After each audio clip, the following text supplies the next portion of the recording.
All rise for the pledge. I pledge allegiance to the flag of the United States of America and to the republic for which it stands, one nation, under God, indivisible, with liberty and justice for all. Clerk, please call the roll. Councilman Alvarez. Present. Councilman Alarka. Here. Councilman Cypress. Here. Councilman O'Connor. Here. Supervisor Hay. Here. Notation of the exits in the front and the rear in electronic device. Please put it on vibrate. I make a motion to come out of the executive session. No action was taken. Second. All in favor? Aye.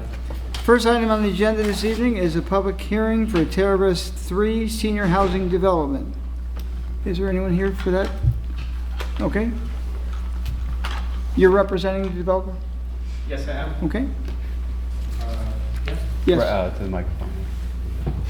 Just state your name for the record and give the background to this so we can open the public hearing. Certainly. Well, actually, wait, let's do this first. I'll make a motion to open the public hearing and waive the reading of the notice. Second. All in favor? Aye. May I take my mask off? Yes, sir. My name is Bill McGinnis. I'm with Sun Homes. I'm a partner in the Terravis 3 Senior Housing Project Development. First of all, thank you for seeing me today. We're here to request a text amendment to the special permit. When this was approved in 2005, there were 3 restrictions put into the special permit: a limit of 3 bedrooms per unit, the 55 and older age restriction, and a limit on the finished square footage of 1,800 square feet. It's been 17 years since it was approved, and really this is a matter of the market we're building to. We've requested an increase in the average or the square footage of maximum of each unit to 2,550 square feet. Right now we've got designs for 4 different unit types that range from 1,800 to 2,550. Currently with the mix we're planning, it's an average of just under 2,200 square feet. There's 10 units that are 2,550 in our current plans. If those sell well, we'd consider doing more of them. What we're asking for wouldn't change anything else in the approvals. The site plan, the grades, the roads, the building footprints, etc. The additional square footage would be upstairs in the houses. The reason for it is the market has changed. Houses are, in 2005, I actually looked it up, the average American single-family house was 1,800 square feet. Today it's over 2,500. It's really a matter of what the market we're building to now. And this is, we've added in home offices and larger second and third bedrooms, and that's really just a function of what we've been going through for the last couple of years with more adult children living at home, aging parents, etc. We've agreed to the planning board and happy to state publicly that we're not going to come back and ask about the age restriction. This will be an age-targeted, age-restricted community, and it'll be condo as approved. And happy to answer any questions. Now, you say that now about the age restriction. How's that guaranteed in the future? Because it's always come back where people have come back, changed their mind, and now want to make it bigger. And the other comment I get from a lot of people is usually seniors have smaller homes, don't want larger homes. Mm-hmm. We're building right now. Well, first of all, on the pledge to not come back and ask for the age restriction to be lifted. If we were to come back for that, it's entirely in your discretion to say no. This is a special permit for senior housing in this zone. There's no allowance for anything but senior housing in it, and we're happy to say that we're open to any pledge in writing that you want from us, that it'll remain that way. Okay. And then in terms of smaller versus larger homes, we're building right now in Rybrook. We're doing 100 units. It's actually not age restricted, but we, as a condominium townhouse builder, about 2/3 of our buyers are empty nesters. Our smallest home is 2,400 square feet. What I'm seeing, the biggest differences are, as I said, second and third bedrooms getting bigger, home offices, and we typically will, for instance, we'll offer a base house plan with a hall bath shared by 2 bedrooms, and every single house we sell, they upgrade it to a full ensuite for each bedroom. It's just what the market has been asking for quite a few years now. Is this a gated community? It's not gated, no. No. I actually don't prefer gated communities myself. Gates break, and it adds a lot of pavement and turnaround, and it's always trouble, and also I think it's a little friendlier not to gate a community. But there's a clubhouse and walking trails. It's a beautiful site. It's surrounded by woods, and what we've found is that it's the zero maintenance aspect of it that attracts. I'm in exactly that demographic. A lot of folks have dogs and pets and want to have a garden, a private garden, true house. These are all detached, although they're condo. Everybody has their own private rear patio and a garden and a double garage, as opposed to moving into attached, smaller or stacked product. Okay. Anyone from the board before we go to the public? Yeah, I mean, I don't want to overly beat this to death, but Will, is there, I would have a concern if this at some point did change to not senior housing. I know you're pledging that, and I hear you, and it's not zoned for it, but our schools are full, and or do you feel comfortable with? That was the situation when this was originally approved, and I think one of the things that you should look at is including the age restriction in your condominium documents. We actually do. When we have an age-restricted community, that's what we do, and we're happy to do that in this case as well. Well, that'll be, in any Sure. condition that we. Happy to. Okay. Yeah, what happens in the future when you, I'm sorry. Do we need to see that before we approve this? No. No. I mean, No, we no. can put it in the approval. That Put it in has the to be in the documents. Okay. It could be a condition of building permit that we show that it's in our offering plan. Okay. Now, what happens when you start selling them and you can't get enough senior and restricted to take up that much space? And that's what happens when you'll come back and ask for something more than that. We've never had that problem. We've built multiple age-restricted communities. We're happy to provide any measure that you suggest. Even going as far as posting a bond? Posting a bond, oh gee. Hey, now you got to put your feet to the fire. Okay, you think about it. Aside from, I think, anybody's objection to that, I have partners that I'd have to ask about that as well, so I don't want to speak to it. Well, but, I mean, but it's just that, we've had experience, unfortunately, and other towns have had experience where people say they're going to do something. yeah, Sounds great. I mean, I've seen land here go from you couldn't build on it, we're going to do senior somethings, and then it goes from senior somethings to something else. sure. And then all of a sudden you have what you didn't want there in the first place. They got everything they wanted. It just took 10, 15, maybe even 20 years, but they got exactly what they wanted. That's a concern by Medley residents. Right, I understand. I'd like to take it under advisement and speak to my partners about it. Okay. Not Just saying yes or no. Quick question. Just in my head, I want to clarify, and I'm making the number up. I know you're going to build more than 100, but just to keep it simple, No. you're using the same 60. footprint of building 100 of them, but if you're going to make units larger than, in theory now, you're reading into that. So where you would have gotten, let's pretend, 100 at 1,800 square feet, maybe now you build 90, or do you have enough land that you're going to spread out to be able to build the larger units? Well, it's 60 units. We're Yeah. building 100 in another town right now in Rybrook. The footprints on the approved plan, we are not asking for a change to the approved site plan. The footprints are designed for master down single-family houses, and we're going to stay within that. The additional square footage is going to go upstairs. It's, as it is now, I mean, the typical footprint on this site is 40 by 60. So we've got let's call it, just for round numbers, a 20 by 20 double garage.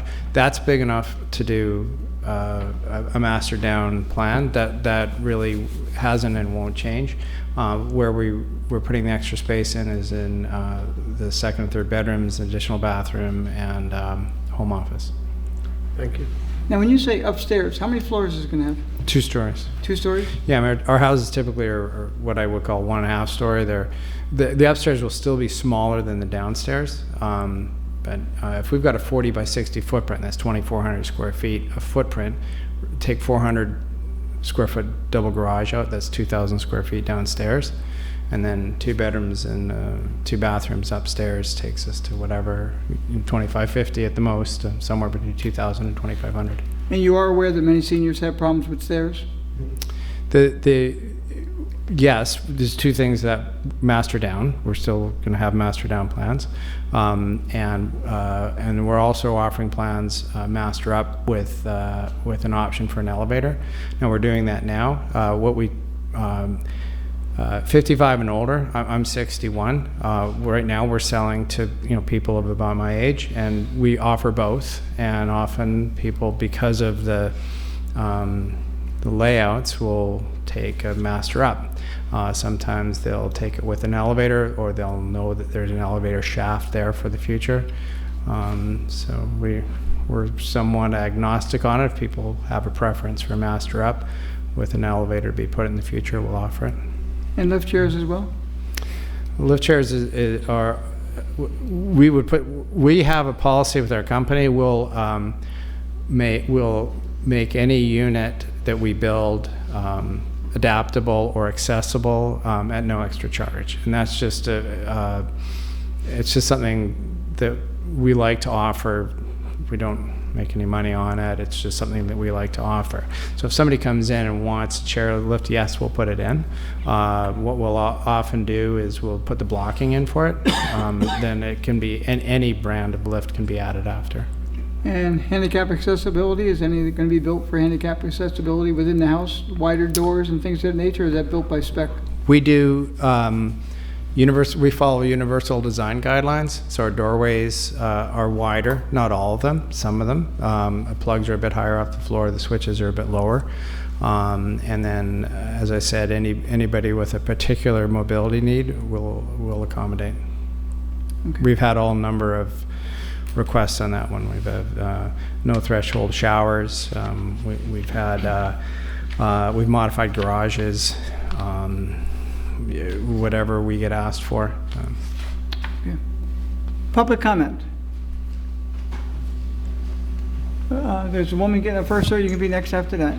And then a couple there, you can come up after that. Do I take a seat? You can, yeah, sit there in case you have to come up to the mic to answer any of the questions. I wrote a, I'll get up here. I haven't done this in a while. I'm Kathy Croft. I live in the town of Southeast, and I wrote a letter to the town earlier this week and sent it in, which I will read. But I had a couple of questions from your presentation. What's the difference between a condo and a house? It's a form of land ownership. Sir, come up to the mic if you would. Oh, sorry. Single-family house is on its own piece of property, its own lot and property lines, whereas this is one legal property with common ownership of the common areas, and the private land portion is from the midway of your walls in. I have to Not only that, you have to mow your own lawn in your Okay. own home. Another question. Do you pay recreation fees on a condo? Town recreation fees? Kathy, if you could let him talk into the mic so it could get picked up. Sorry. Thanks. My partners have paid the recreation fees, and I think there was... Yeah, they paid for the renovations of Volunteer Park, which was substantial to what they would have paid as recreation fees. They did that a long time ago. Okay, I think I'll just read my letters. Okay. Switch glasses. All right. Dear Supervisor Hay and members of the town board, I noticed on the upcoming town board agenda and backup papers for this Thursday that TerraVest Senior Housing is in front of the board requesting an increase in square footage for their 60-plus homes. What I can't understand is why a senior complex would offer their homes in the 2,500 square foot range. The 1,800 square feet agreed 2 years ago seems more than adequate for seniors when they are downsizing. Minimally, before the town board makes any decisions, the applicant should substantiate that 2,500 square feet is now the norm in senior housing. After all, this is an increase of almost 30% of the original square footage. My concern is that the 2,500 square foot houses proposed is not desirable nor practical for most seniors, and thus the applicant may request a hardship variance that opens the Terravest development to all ages. If this were to happen, the potential is there for additional enrollment in the Brewster Central School District, thereby increasing our already unsustainable school taxes. The change from senior housing to open to all ages housing has already been made to another Southeast development, Barrett Hill. Please do not make this mistake again. Applicants should be held to the standards and specifications that they originally asked for and agreed to for their project. And you did address this, but I did want to read the letter. And I also wanted to make a comment about the home office. The home office is not going to be a bedroom because it won't have closets. Right. Okay, so that's, yeah. No, it's kind of clarifying it. Okay, because it's just making it, putting it down on the main floor with everything else. Should I switch to the next one? Oh, yeah. The home offices we have in our plans now range in size from about 8 by 9 to 8 by 11 and don't have closets. They have French doors, and they're not appropriate for use as a bedroom. There's no closets, and they're small. And then I have one last question. Why, and because I truly don't know the answer to this. Usually I try to know the answer before I ask the question, but why have age restricted? Why do that to begin with? And I know you probably weren't involved 17 years ago, but is there an answer to that question? Why you would do an age restricted, what the benefits are? Sure. Besides keeping kids out of school? That's the benefit. Yeah, that's a good benefit, though. Most people that do what I do would prefer not to have an age restriction. It's the prime reason is the town insists on it for approval because of school loads. Having said that, I don't mind doing them because they sell well. It's a needed product in the market, and we're happy to provide it. I'm agnostic about whether or not it should happen or not, but it's almost always done because it's a town requirement.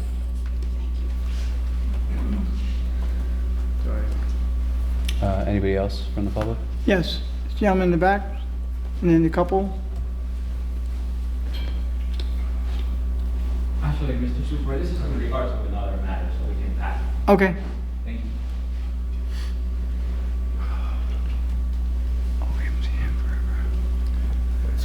Hi, my name is Andy Shearer. I am a resident of the town, and I'm 74, okay? And my wife and I have been looking around a lot at senior housing.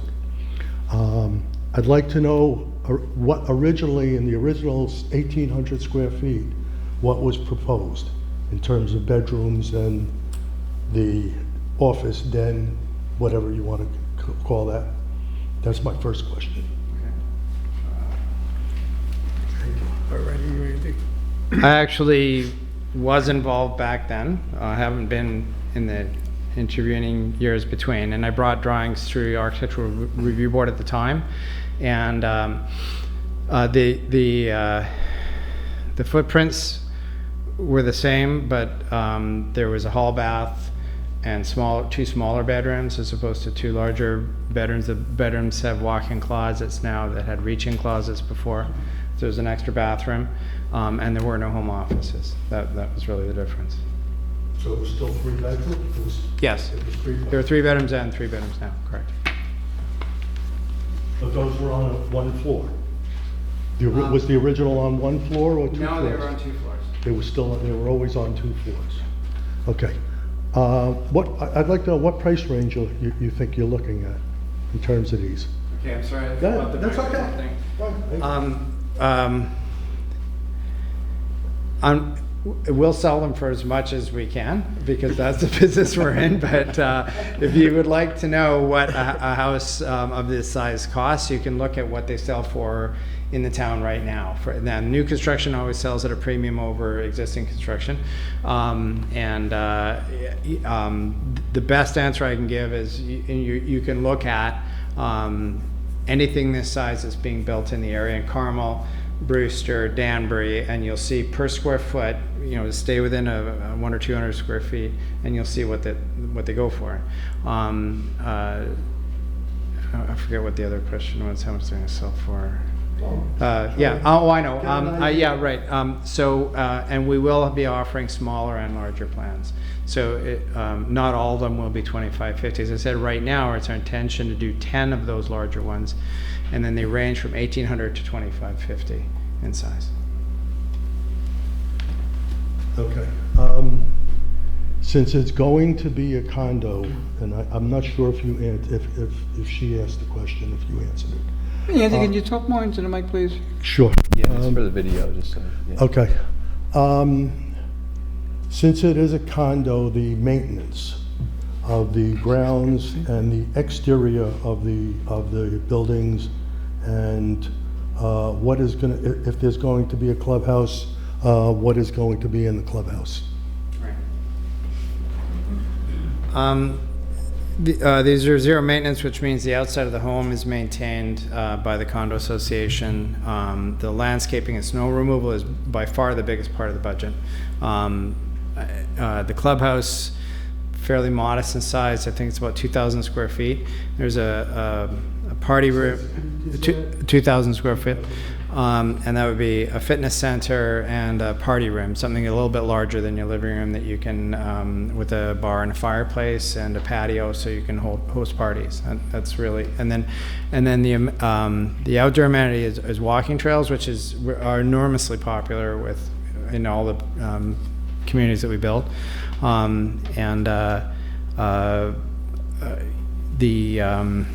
the biggest draw really is the zero maintenance, and some level of control, I guess, by the HOA that people can't change their homes, that they're maintained consistently throughout the community. I think that's Thank it. you. Thanks a lot. Anyone else from the public? Okay, seeing none, we don't normally close the public hearing. We leave it open for 10 days for written comment, which means it could be on the next agenda at that point in time. So I'll make a motion to extend the written comment for 10 days. Second. All in favor? Aye. Thank you. Thank you very much. Okay. Putnam County Sheriff Kevin McConville, would you like to speak this evening?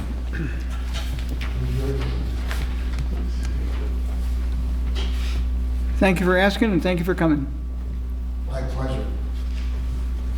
Supervisor Hay and members of the Town Council, thank you very much for the opportunity to address you this evening. I want to talk to you about a few things we're doing at the Sheriff's Department that'll have a direct impact upon you and the residents of the town of Southeast. One is a notification system that we've already implemented and tested. So the supervisor and the people that he's designated will get a text message on their phone for any subject matter or incident that affects the town of Southeast.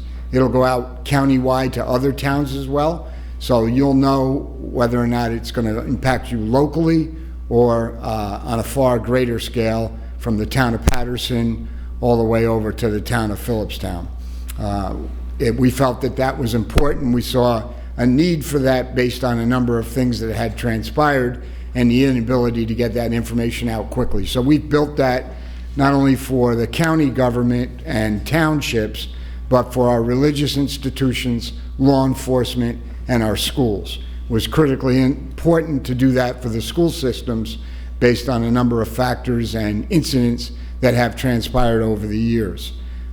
We've trained our school resource officers and our sergeant supervisors to be able to get that messaging out and get it out quickly and accurately to you, because we know that you're going to be the venue to disseminate some of that to the public. You'll get an initial message followed by either a personal phone call or an additional message briefing you on the subject matter in a little bit more depth.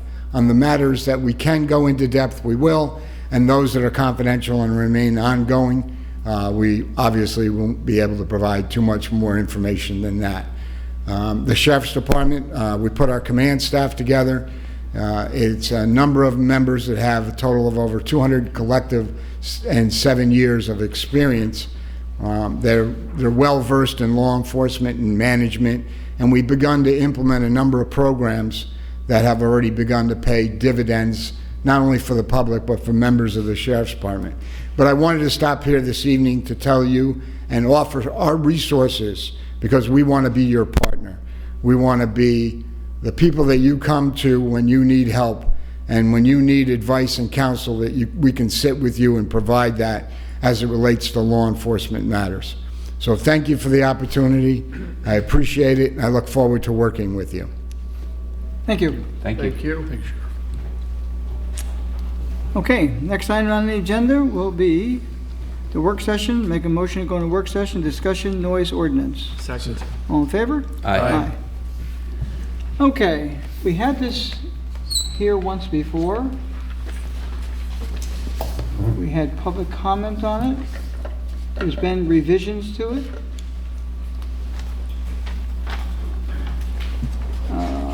We've got a couple people that wanted to make comment here this evening as well. So, board-wise, now, Eric, I had made some changes, suggested changes at the last meeting. They've been incorporated, nothing major. Did you have a few things you wanted to discuss up front before we go to the publics? Yeah, there was just one small tweak to 96.6 exceptions. What page? Letter A, page 7. I was trying to find my email to you, but I just wanted to change the wording of operation of lawnmowers, leaf blowers, power washers, and weed whackers to, and I apologize, I don't have my email open, but I think I wanted to use trimmers instead of weed whackers. And basically what I did was I went to some small engine manufacturers, looked through their websites, and found out the list of equipment and the proper names that they use for them. And I just think we should use the official names rather than a more colloquial weed whackers, which I think was a brand name at some point. Okay, so we'll send that to the town planner, your wording, Yep. and make that recommendation. Everyone good with that, pretty much? Yeah, I had a few things as well, Okay, but yes, I'm good let's with do that, yeah. Eric and then this Eric. I wish the sheriff was still here. One of the questions I had was, Okay. I should ask quickly. I think one of the purposes of this law, if I recall correctly, was so that we were having issues with some residents that, after hours for our code enforcement, and this law was supposed to allow the sheriff's department, like it had done in other towns, the ability to, take action in the absence of our code enforcement. And I just wanted to clarify, and maybe that's a question for Ashley, but is this accomplishing that?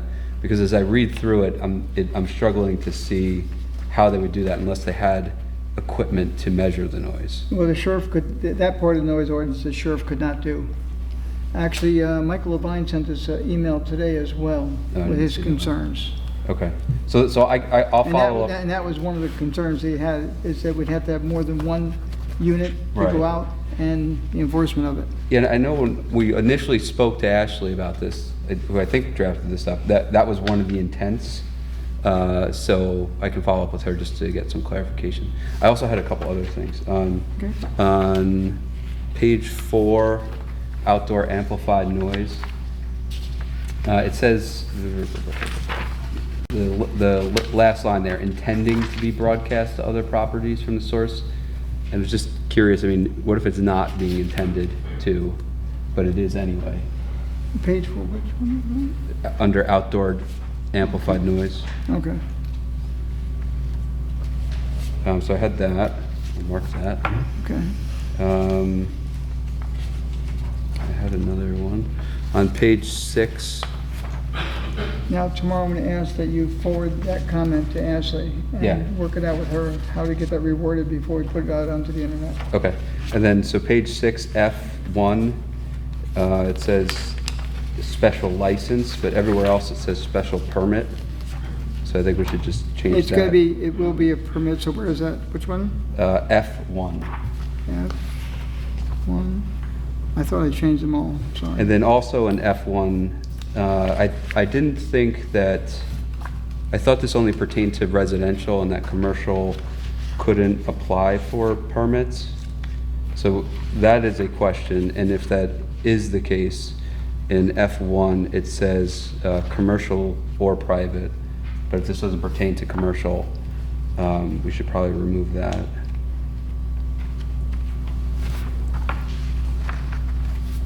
Okay.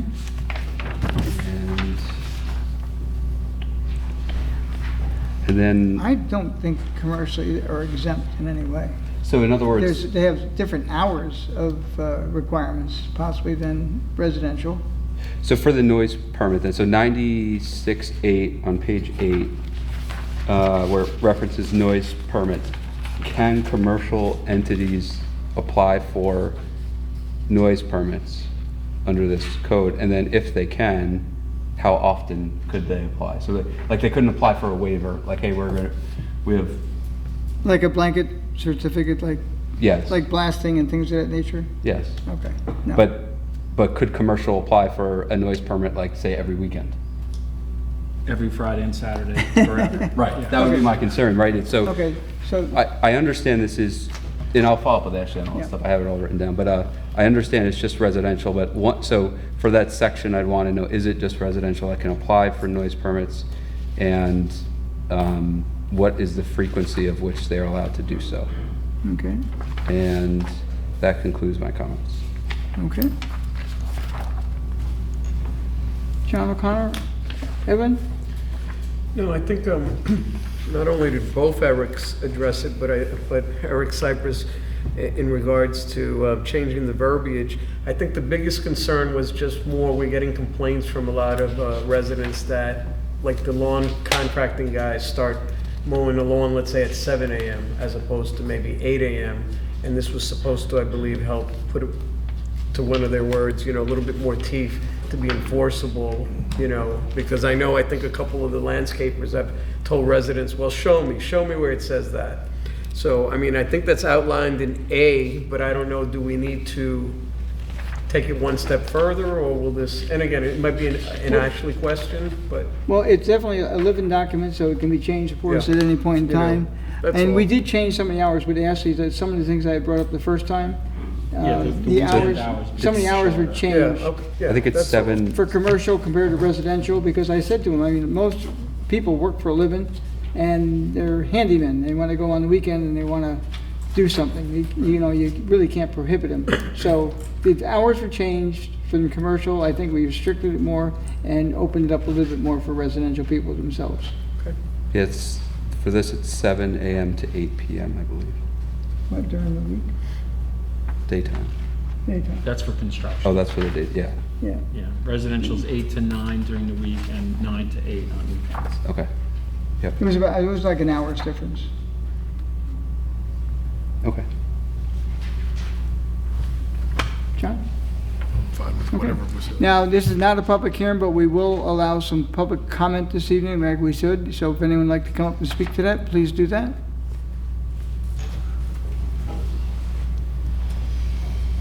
Mike, I got your email today, but you're here in person. So that makes it even better.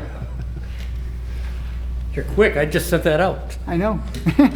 We do a lot of reading all day long, trust me. The town board did a great job on this ordinance. It's pretty fair to everybody. I just want to make one comment or one suggestion, if we could. On page 7, on exemptions, C, operation of agricultural equipment or devices between the hours of 6 a.m. and 10 p.m. I'd like to see some verbiage in there to cover golf course maintenance equipment. I know you've got mowers in here under A, but the golf course industry is a little bit different than the landscape industry. We have to start, we start 5:30, 6 o'clock in the morning to get prepared for golf for the upcoming day. So we're pretty restricted if we have to go by A. But if you could include us under the ag equipment exemption, that would take care of the golf industry. Now, you know why ag is different than a regular one, right? Farmers get up early and like you That's get right. up That's early. exactly the same with golf. Yeah. I don't know if I can get you as a golfer to be ag, but you know, I guess if you have some cows running around on the property, you can get away with it. How about geese? That work? No, I'm just- no, we're still restricted. We're still restricted on the time. My suggestion would be on C to read operation of agricultural equipment or devices and golf course maintenance equipment between the hours of 6 a.m. and 10 p.m. Mr. Murphy, this is for the only real golf course in town is Baco Beyond or more. Yeah, I'm the golf course superintendent at Baco Beyond. But I think we have Vales Grove. Oh, that's right. And part of Centennial is in Brewster. And has there ever been a complaint about the golf course cutting the grass or anything like that? No, but once it goes into a set of... Right. Well, I'm the only reason I'm asking is that because of that, I don't have any problem with you adding that in personally. And What kind of equipment? Oh, I'm sorry, Eric. Yeah. It'd be What- easy what to add kind of that language, Mike. I mean, it's not that much of an issue. And it actually, the law that's on the books already just reads much like that. So, Like this? yeah, without it's just the underlying stuff that's new. Yeah, but when it comes down to the ordinance, I mean, the ordinance is the ordinance. It says 7 a.m. for mowers and that type of thing. Right. Then legally, I'm restricted to 7 a.m. Even though I wouldn't expect to have any problems, but you never know what's going to happen 5, 10, 15 years down the road. I think adding that language of exempting golf course maintenance equipment wouldn't be too hard. Okay. Take it into Thank you. consideration. Thank you. Thank you.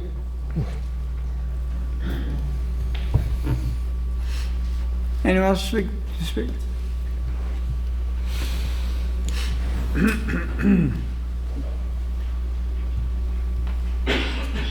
Hi there.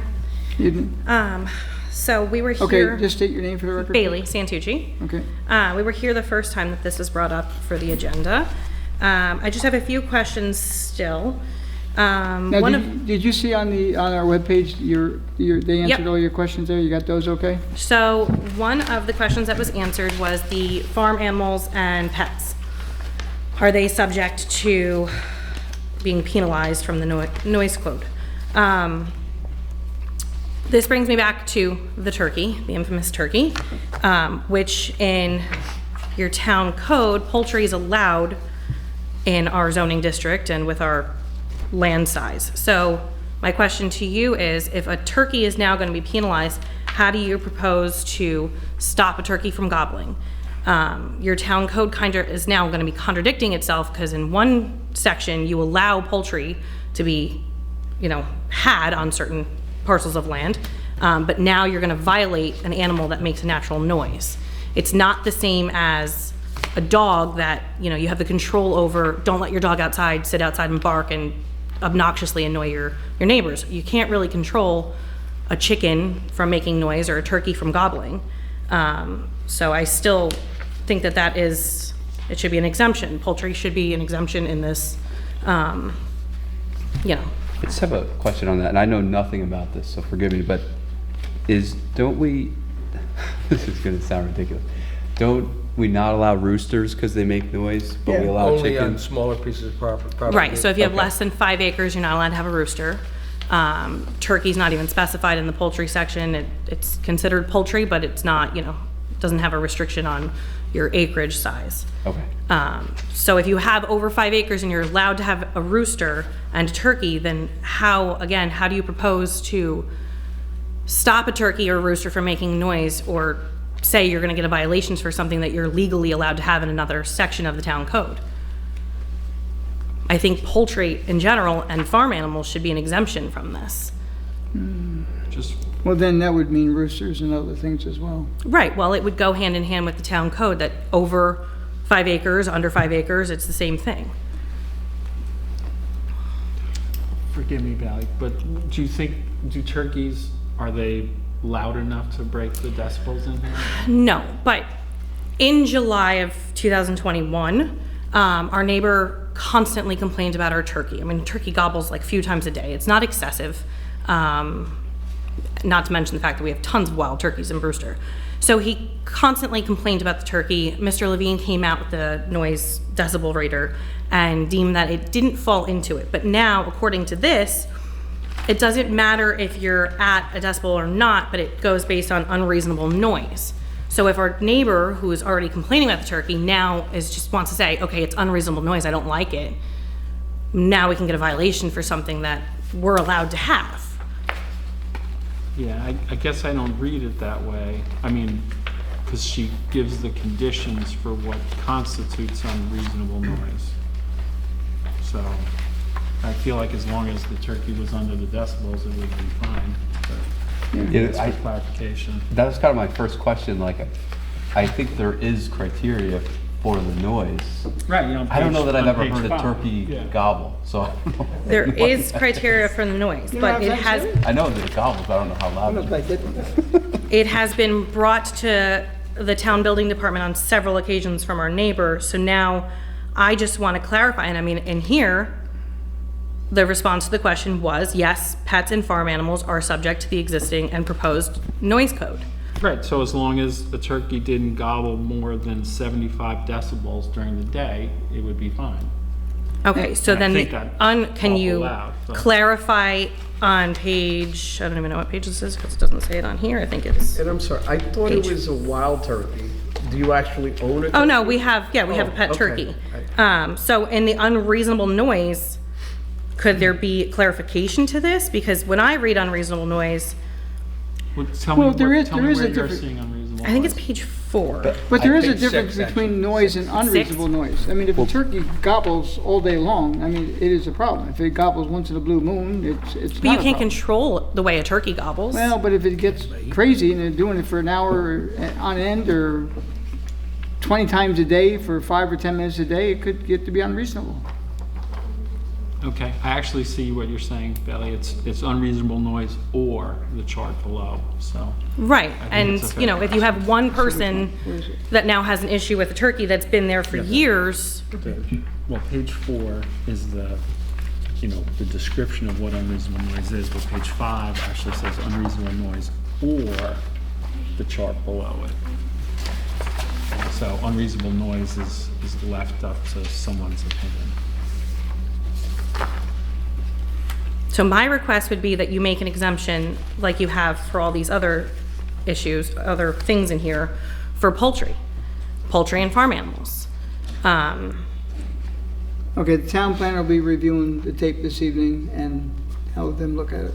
Okay, and then I just want to clarify again, and I know it's in here, but just to clarify, because of the unreasonable noise. So if you have a building permit and you're permitted to do construction, and you're working under your building permit, but now your neighbor finds it unreasonable noise, are you going to get violated because your neighbor finds it unreasonable? And then if so, how are you allowed to work under your building permit? I think that's covered with the exceptions section clearly. But Yeah. You could ask for, And there's clarification, I mean, like, I didn't see, but if you see it, please point it out, with the exception where it, well, I You know. mean, exceptions the D exception, okay, D, yeah. all right, is construction activity, so. okay. I think that's clear. And I think just personally, rather than including a poultry exception, I'd probably rather just clarify unreasonable more, but we could see what Ashley thinks. Or just eliminate the unreasonable noise and having the ability to have one in particular individual say, oh, it's unreasonable. It should just be based off of the decibel rater. Well, there's a lot of issues in town, and nothing to do with your property or anything like that. Other areas of town that people complained about where, you know, it could be music, right? And it's just thump, thump, thump, thump, thump all night long or whatever. And those don't register a high decibel, but they're, you know, they don't measure this decibel, right? Because it's bass and it's a low frequency and stuff like that. So that was one of the complaints that's come to us a lot that we were trying to solve with this. Right, but then doesn't it go hand in hand if you have a system where you want to measure sound of frequency and something isn't hitting that. So now, just because my bass on my car or I'm playing music in my garage is just annoying, then you're just violating, I feel like, my civil right to be able to do that. I'm not violating like a decibel number, but now, you know, you're taking away my little bit of leisure that I have, even though I'm not violating a number. It just doesn't go hand in hand. Just like the poultry. You're allowing me to have poultry in one section of the town code. I mean, Brewster was founded on farms. This is what we are. But then if one of my farm animals just irks my neighbor a little bit too much, now, oh, no, it's, you know, and I can't put a bark collar on a turkey. It's not like a dog that you could bring in the house and stop it from barking. Right. So I hear what you're saying. I guess for me, and I actually happen to live right by you guys. I have never heard your turkey or your music. But if my neighbor directly next door was, you know, playing music unreasonably loud all the time, that would drive me nuts. And you should be civilly able to say, hey, can you lower that? Because I know, but sometimes and not it civil turning things into a don't- screaming match. Right, and we know how that can end up. So, Right. But I think what we're saying is that we'll talk to Ashley about it, and I don't want to. If we take it, if we wind up where we were, then we've accomplished nothing. But maybe there's a way that we can accomplish everything. Okay, I just, again, reiterating, the unreasonable noise and allowing one individual to make the determination that it's unreasonable to them and violating somebody else's right just doesn't seem right in this scenario with this. And that's the only thing I request either be taken out or adding an exemption for farm animals and poultry. It'll be reviewed. Thank you. Okay. No. Okay. Any other one that wishes to speak to it? Noise? Wait. Go ahead. No, go ahead, sir. Come up first. You go first. Dennis Santucci, 5 Shady Lane. Regarding the turkey, I just want to give you this if you don't mind. The turkey's been on my property for about 4 years now, and the neighbor complained. Right? We're allowed to have the turkey. Mike Levine came out there and did a decimal reading. Just was under the decimal reading. In the spring, he gobbles. Right? He's looking for a girlfriend. Now, if I get him a girlfriend, now there's 2 of them. Maybe it goes over the decimal reading. You can't allow a property to have farm animals and then say, well, you got to control them. It's not like a dog. It's not like the music. If your neighbor's constantly playing the music and you don't like it, you send the police out there and he'll stop because it's a controlled thing. The neighbor's doing it. But this is a farm animal. How do you control a farm animal? You do the best you can. You want to keep the property, Otherwise, you see the sign behind your guy's head? Take it down. This was a farming community. The farm animals should be exempt in this law. That's what I think, anyway.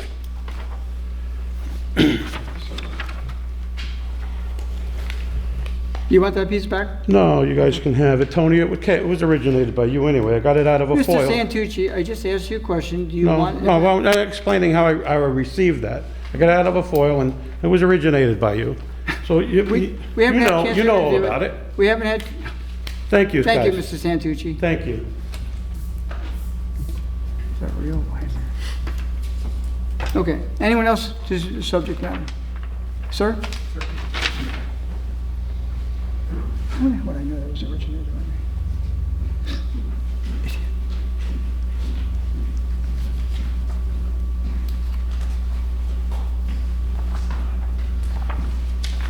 Evening, everybody.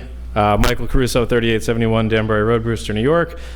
Just wanted to follow up on Eric Larka's point. I think the board did a fine job on this piece of legislation.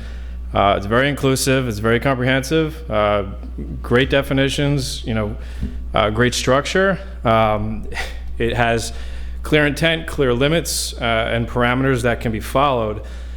One thing I would just follow up on is if you look at your definition of outdoor amplified noise, the last 8 or 9 words, the phrase intending to be broadcast to other properties from the source.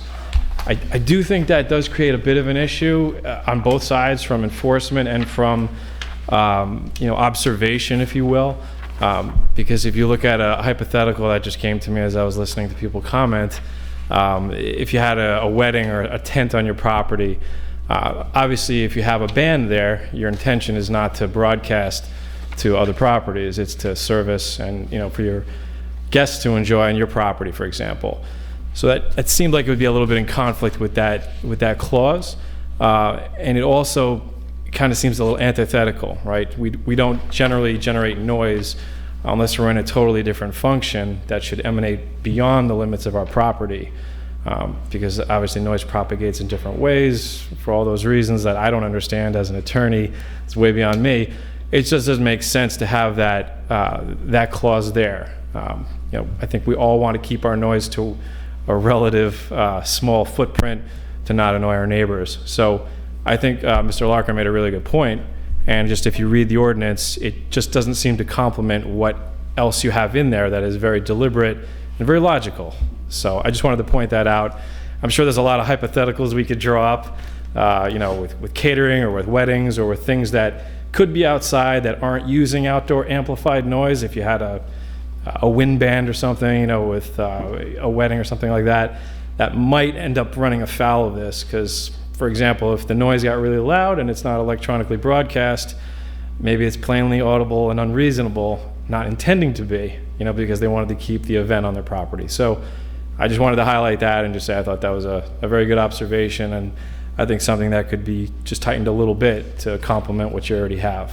Now, you know that you can apply for a permit. Like if you're going to have a wedding, you can apply for a permit, make it known to the building inspector that something is happening at that point in time and get a permit for it. They're not gonna that broadcast super loud, but it'll account for some extra noise that particular day. Yeah, and I again, I'm going back to Mr. Larker's point, which was, maybe there's a need for a limit on number of permits, for example. If there's an operator who's not just seasonal, if it's some kind of regular business that continues to, exceed the tolerances, for example, I think there's good grounds to have maybe a limitation or some kind of qualitative need for one. If, your code enforcement officer says, hey, we're seeing violations by this class of business or this type of property owner, and maybe we need to set a limit. So I think they kind of work hand in hand, but like I said, it's a well-drafted piece of legislation. I just think that one little issue kind of sparked up in my mind. So I wanted to bring it to your attention and just say nice job on the law. So Okay. Thank you. thanks. Have a good night. Anyone else? Mike? This is on noise now, right? What's that? Noise ordinance? I'll try to keep my noise to a minimum. You already exceeded. I got my decibel right here. 65 decibels. I didn't come here for the public hearing on work session on noise, so I just didn't know if you were going to have a public hearing on Yes. any further revisions. Yes. Okay, so I'll submit my comments in writing. I have one or two clients with some comments. Can you get it? When can you get them to us before we, schedule this public hearing? Tomorrow? Good. Perfect. Okay, thanks. I just didn't know if you were going to have the if this There will was be a it. public, we Okay, had this great. extra, we had a public hearing, there was comments made. We're having a session this evening, it's not a public hearing like we said beforehand, but we allow public comment because of the interest the last time. Great, thanks. Thank you. Anyone else from the public? Okay, I now make a motion to go to number 2, on-site sanitary sewer systems. As you know, Putnam County several years ago came up with a sewer system inspection. Every 5 years, they have to be cleaned. It's a county law. The county is responsible for licensing sewage haulers, and something is not right. A lot of haulers are not reporting to the health department or to the town, and I would like, on behalf of the town, to send a letter to the county, ask them to possibly reconsider this law, to put it back in their hands. It never should have been put into the town's hands, because again, we don't have access to the information that they do. They grant the septic approvals, they grant not the exemption, but the pump into the system by the haulers, none of which we have. And I'd like to get a draft of a letter and ask them to reconsider how this goes down. Yeah.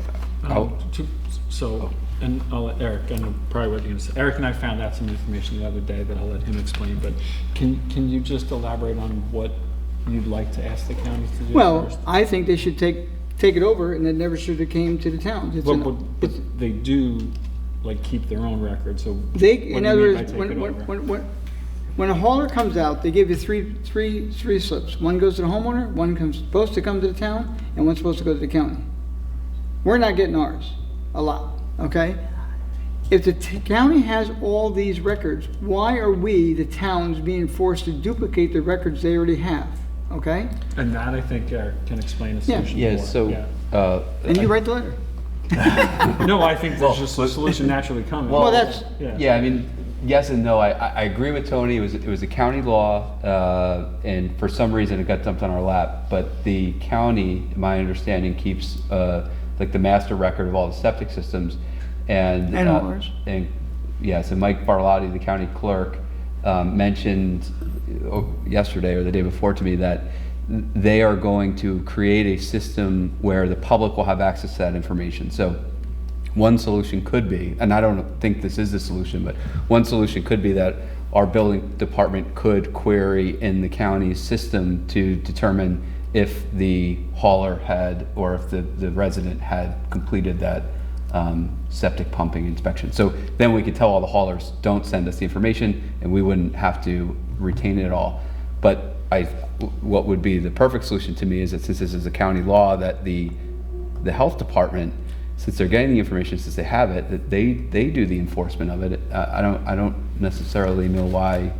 Can I make a point? Yes. The reason why it's set up like this is that if the document is not at the building department, when somebody goes to sell their property, it shows up, and then they're forced to have the septic system inspected. And isn't it also checked when they're doing a building permit for something? I think they did make me- Sporadically. When I pulled my building permit to do my basement, they made me provide, and I had mine pumped and inspected, but the gentleman, the company that did it, did not forward the slip to the town. Right. I had my slip, So, and I so if we are assumed gonna the health continue department with those two checks, I think simply querying the county database solves the problem. But, Yeah.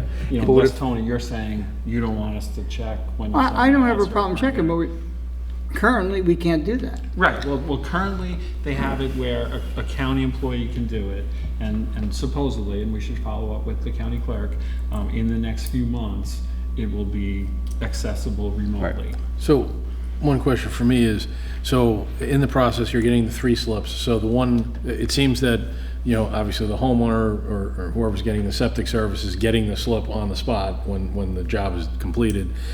And we're seeing ostensibly the county is receiving one of the slips and the town just never gets theirs. No, sometimes So, we do. Sometimes we do, but the And the thing county is, may sometimes so too. we're making a leap of faith that the sewer inspector and, the septic pumper and inspector is consistently giving the county that slip. And that we don't know. Yeah, I think that's fair, but, you know, just what we've heard is that some places do give it to the county. Now, you're right, do we know it's 100%? But to have two manually maintained databases is ridiculous, so. I agree, I'm Yeah. just saying, like, I fail to see, so why is the, you know, I mean, it's a. I think it was, I Why talked is to. it always consistently that the town's not receiving theirs, you know, like they're, and it's across a number of different contractors, so why is that? Is it because there's, I you spoke know- to 2 of them, and they said that it was a county law, and they were under the impression they just had to send it to the health department. Because when they put in septic, I mean, that's their point of contact for a Right. lot of that work. That's So understood. naturally, to them, that's where it would go. Yeah, but there's a 3-part form that they're supposed to be using, and it identifies all 3. Okay, what we're gonna do? Write them a letter. I don't know. You know, it sounds like if we can get access to the county's information as a, you know, as a more efficient way to do it, we should reference that or query that instead of receiving our own copy and maintaining a duplicate record. Yeah. And again, we don't know if they're contacting the county either. I mean, when we go, if it's not in our file, I don't know if we actually contact the county to find out if it is. They just tell the owner to go and get your permit and show us that it was done. I just personally recently went through this because I did my close today, and I had the same exact problem, and. I had you it know, too. I yeah, called the so- septic hauler and they said, no, we only send those to the county. Yeah, so. But that's, the law states it's supposed to be all three. So we're stuck between a rock and a hard place.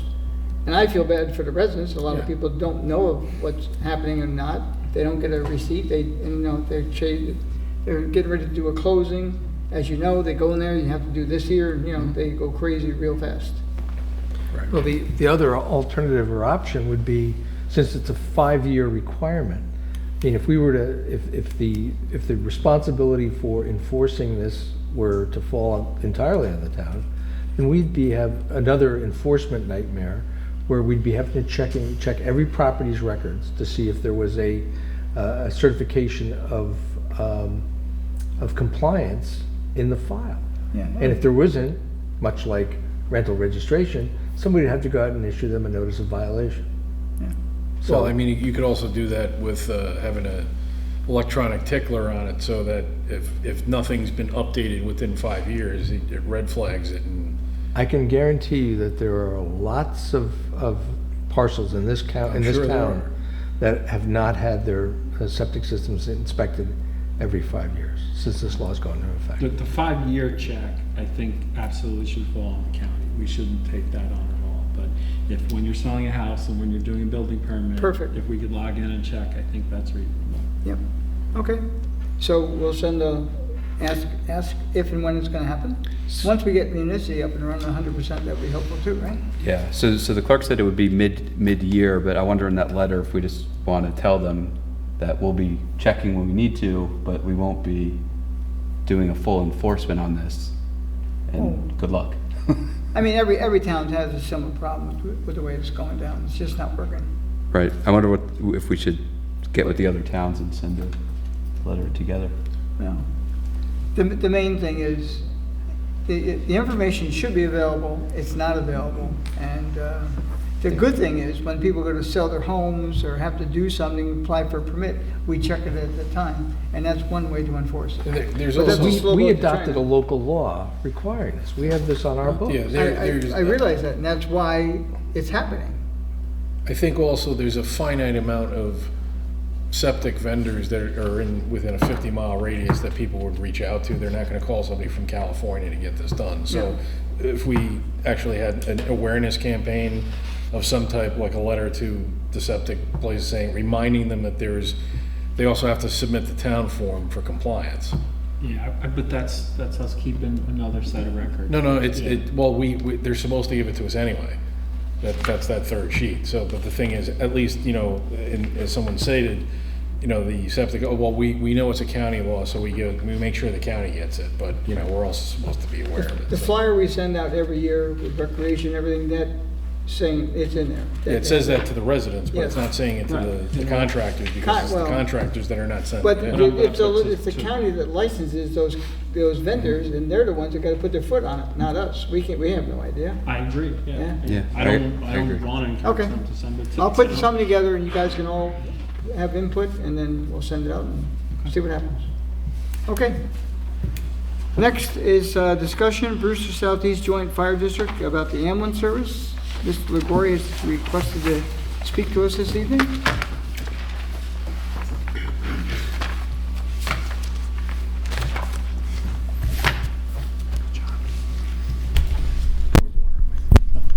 Good evening, members of the board. My name is Michael LaCoria. I'm the attorney for the Brewster Southeast Joint Fire District.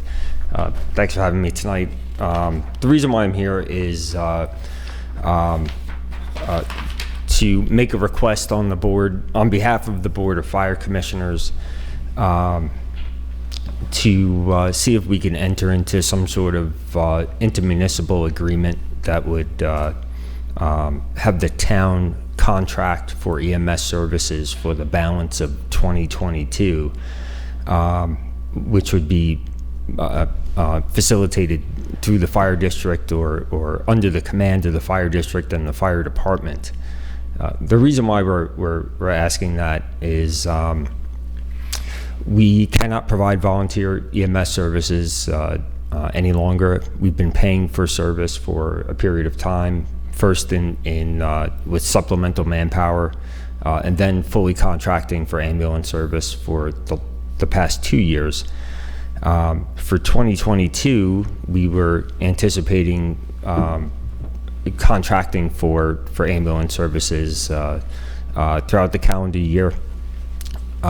We came to an agreement at our last fire commissioners meeting that we would hire staffing. Who?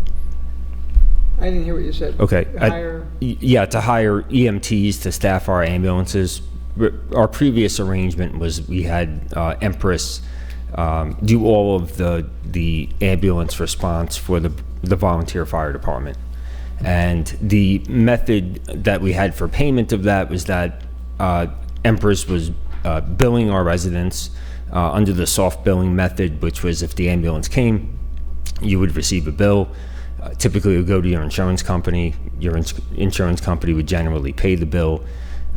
If you were sent a bill and you didn't have insurance and you didn't pay it, generally there would be no further action that would happen, but they would generate enough revenue through billing whereby we would not have to pay for the service.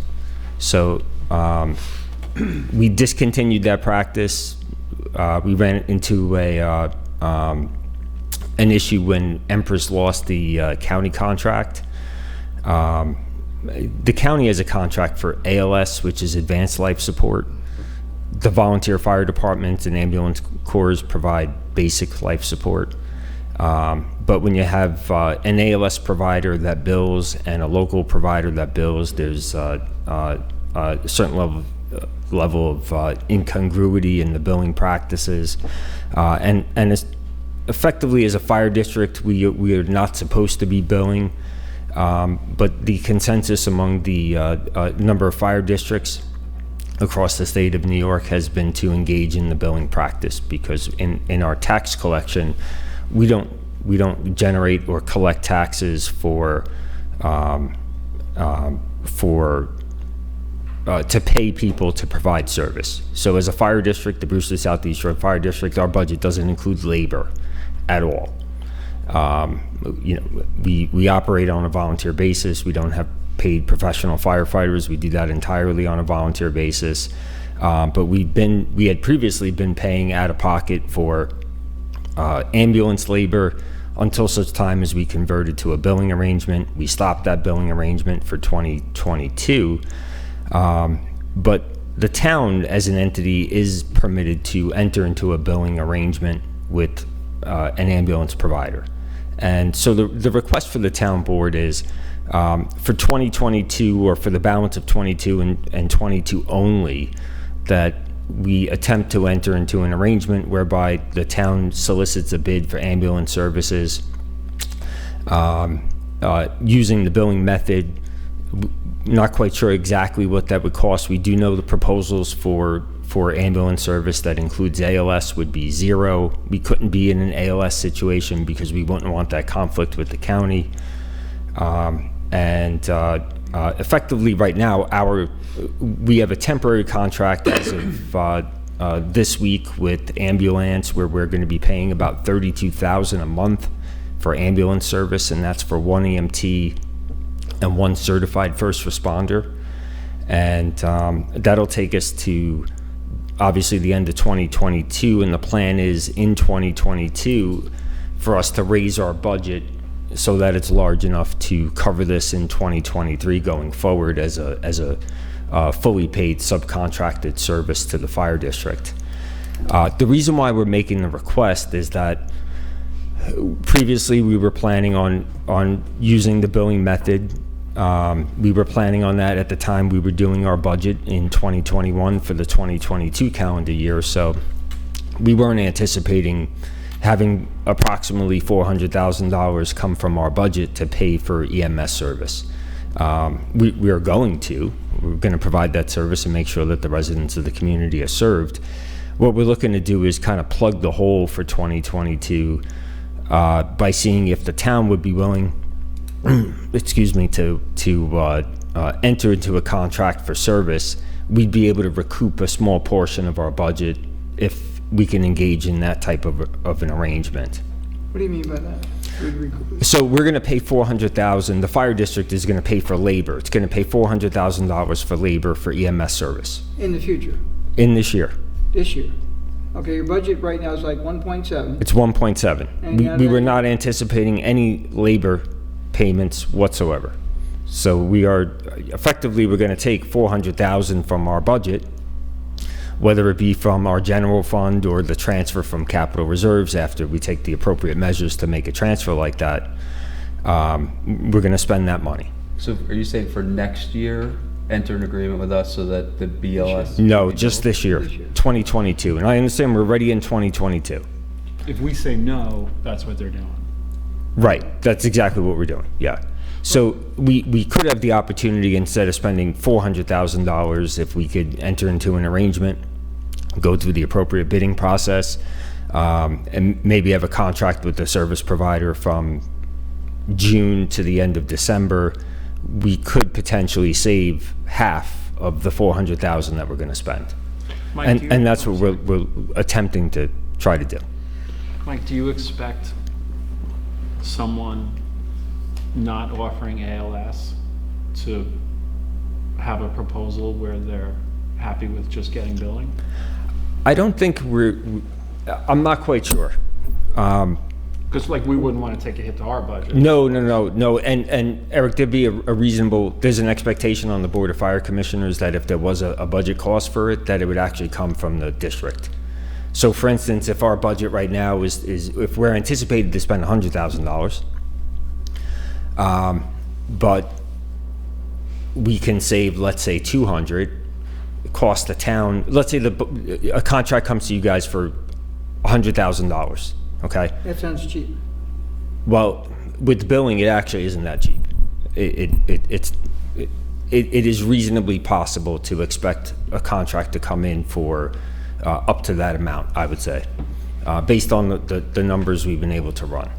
So if the total out of pocket for the district is let's say that contract is 100 and the district pays it and we still spend less than $400,000, I think we're ahead of the game.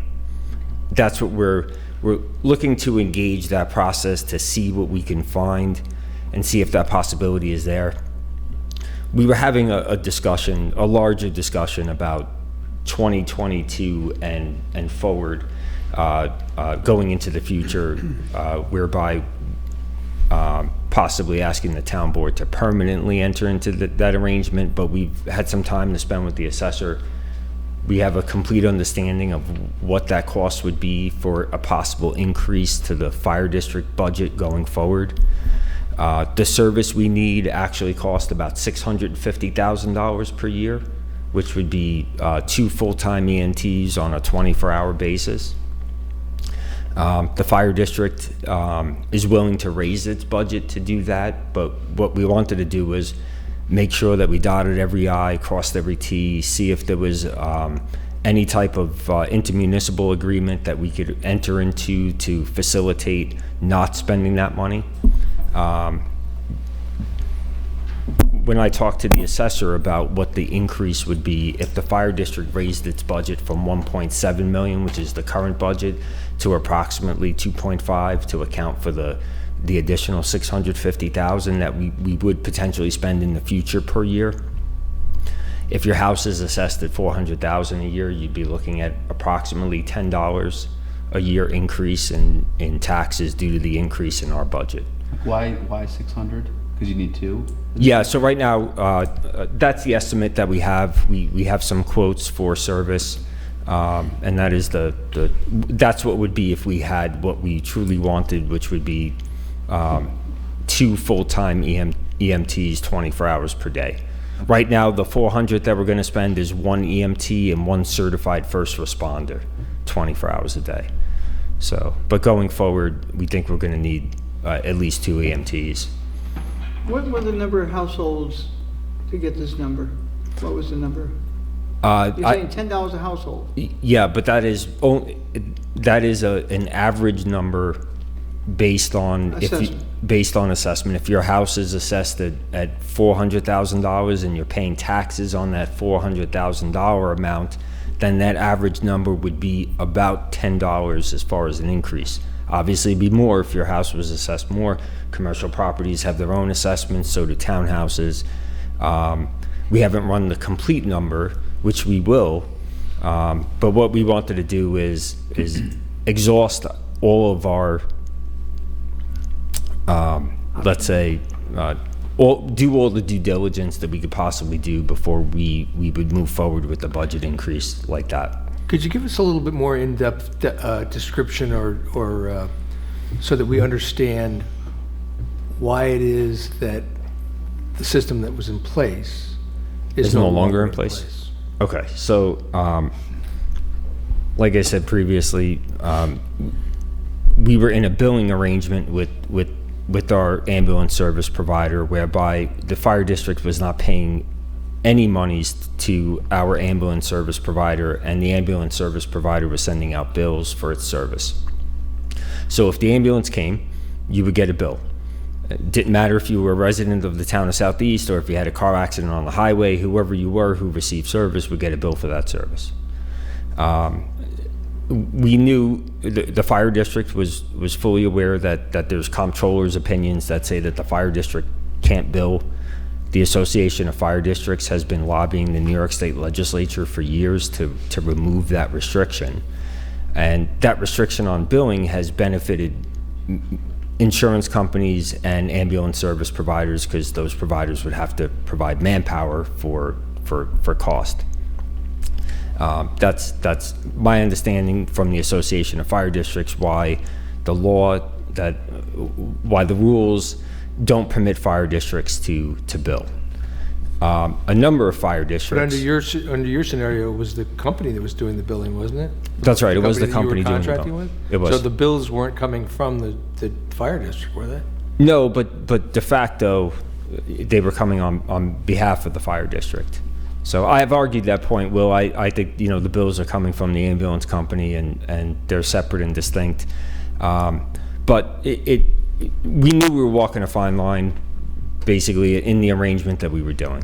And when Empress was the ambulance provider for the town and the county at the same time, that system worked perfectly well. When Empress lost the county contract, But it worked perfectly well, but it was still illegal, is what you're saying? Yeah, it still was not in compliance with the law. That's illegal. Yeah. Okay. He's been trying not to say that. He's avoided saying it. So Just trying to understand. Yeah, hey, well, that's the situation. And about 3 years ago, a number of fire districts decided, all right, look, we have call volumes that we can't sustain. We have 2,500 calls a year in Brewster. About 1,500 of them are ambulance related. The numbers are astronomical. We have 5 volunteer EMTs left in our fire department. That's it. So we're burnt out. I'm curious, there's a fire district in Patterson, correct? No, there's No? a fire protection district in Patterson. Okay, and they're treated differently? Yes. And why is it that we're a fire district and not a fire protection district? So in 1962, approximately, the Brewster Southeast Joint Fire District was formed, which is a separate municipal entity. It's a taxing entity, has a board of fire commissioners who are publicly elected, has its own budget, which is then transmitted to the town, which collects the taxes based on that budget. That's the method that was chosen for the delivery of emergency services in the town of Southeast. What's the difference between a fire protection Yeah, I'm district getting and a there. fire I'm getting district? there. The difference is in a fire protection district, your town board contracts directly with a volunteer fire department. So in Patterson, the town board has an annual contract each year with the Patterson Fire Department and the Putnam Lake Fire Department. So it pays approximately $950,000 to the Patterson Fire Department, approximately $475,000 to the Put Lake Fire Department. A number of years ago, the Putnam Lake Fire Department determined that it could no longer provide emergency services or ambulance services. It gave the town notice. The town's reaction was to hire its own EMTs and provide that service direct. That's what the town of Patterson does, and it bills for that service. And it's capable of billing. As a town, you have that authority. The rationale for why fire districts can't bill is because fire districts collect money via taxation for that service. So we own 2 ambulances, we equip those ambulances, but we don't pay for labor. So we're in a little bit of a disadvantage in the sense that since we're not collecting for any labor costs, certainly the residents are getting a tax bill for upkeep and maintenance of the ambulances, but they're not paying for ambulance service, they're not paying for any labor. And based thereon, that's why a number of fire districts have decided to just go forward and just enter into billing arrangements with ambulance companies, because if you're not collecting that money, while, according to the law, it appears as if you have a double dip, you really don't. You don't, because you're not collecting that labor. If we were collecting that labor revenue and then billing on top of that, certainly we would be in a double, quote unquote, double taxation situation, but we don't collect that revenue. So you're suggesting that the town enter into a contract with a ambulance service, and the town would actually do the billing? No, the ambulance service would do the billing. You guys have the legislative authority to cause billing to occur. You would enter into a contract with an ambulance service provider, just like we did. They would do the billing. We would maintain direction and control over the EMTs that would be provided. The company would bill. Whatever that contract price was, I think it'd be appropriate, and so do the fire commissioners, to pay that amount via intermunicipal agreement to the town. There's no reduction in your budget. We could potentially save a couple of $100,000, which would be a success for us. We don't feel like we're putting the taxpayers in jeopardy because they're not paying for that labor. They're not double paying for the labor. It also provides the opportunity. There's some benefits here as well. So one of the benefits is that we have a fairly significant call volume that's generated by out-of-town residents just by virtue of accidents on the highways and car accidents in general. Those persons get billed. If they don't get billed, essentially we're subsidizing all of it. Very similar to the argument about having tolls. So if you have tolls, everybody who uses the roads pay for them, as opposed to just the people that own them. It's analogous completely. And this, again, is just for basic life support. This is just for basic life support, yeah. Advanced life support is covered through the county. That's covered through the county, and then you get a bill for that. Right. So if paramedic comes to your house, then you get a bill from the county. And again, look, it's a complex ask. We're not pretending like it's simple, but it's not impossible. And frankly, I don't actually think it's that complicated. I think if there's a willingness to engage in the process, it could be done. And there's the potential to save some money for the fire district if we could possibly do that. Right, so basically, if we went into an agreement tomorrow, the way it was previously done, to your point, you're saving money, we're just billing it out.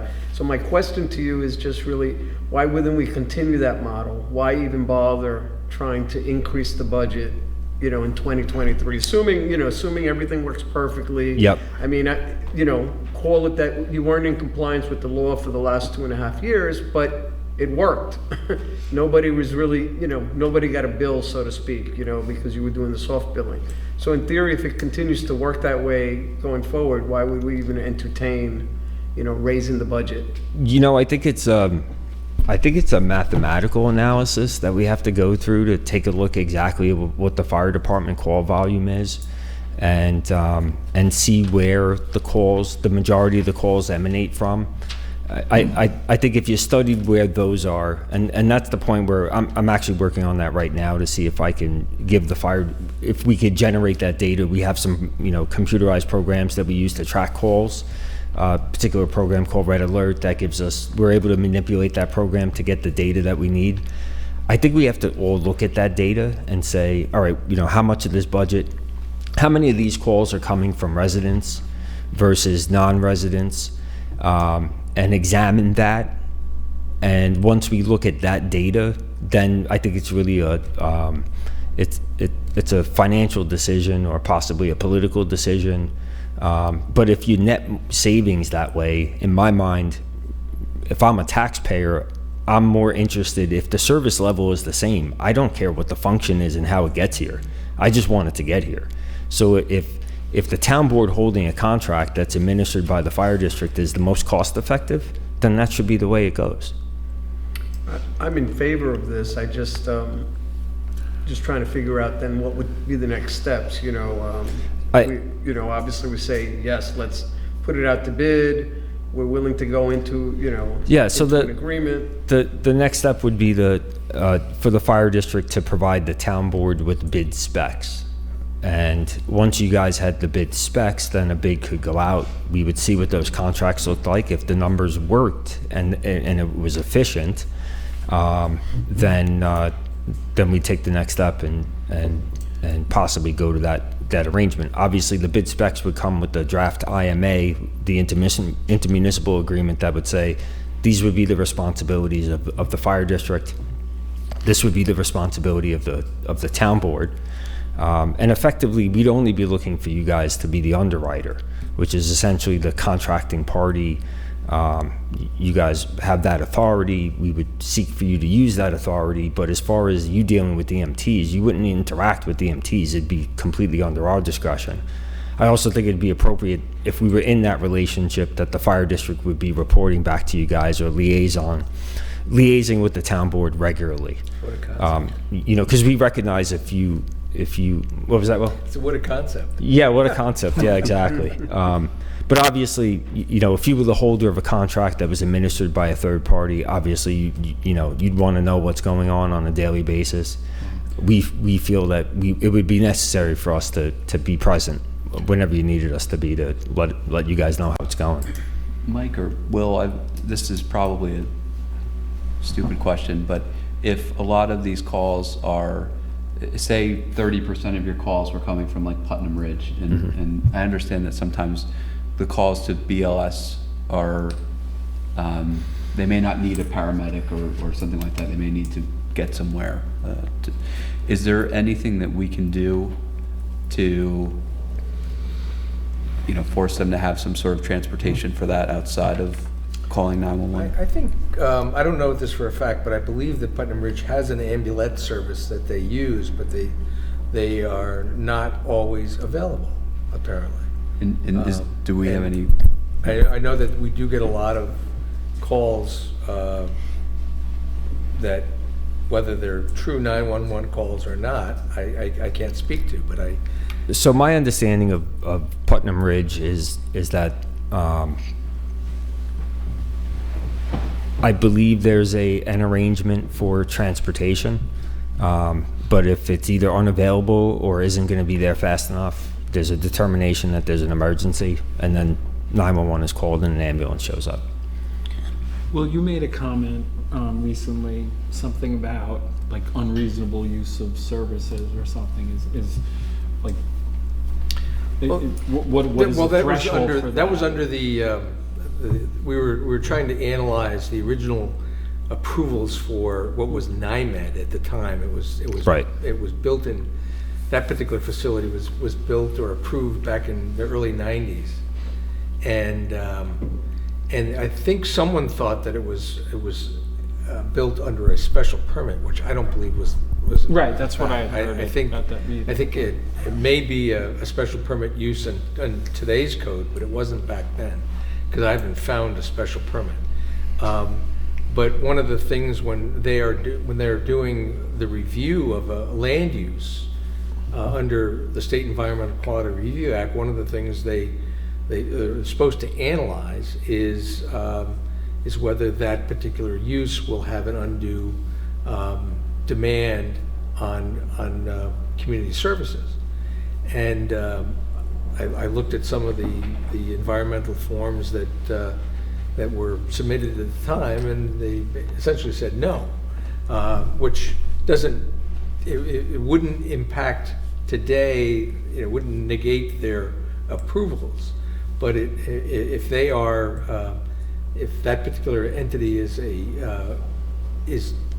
drawing heavily on our our resources or limited resources, then we probably have to begin some sort of a dialogue with that particular institution and any other institution that may be seemingly taking advantage of or unduly burdening our resources, and try to figure out why.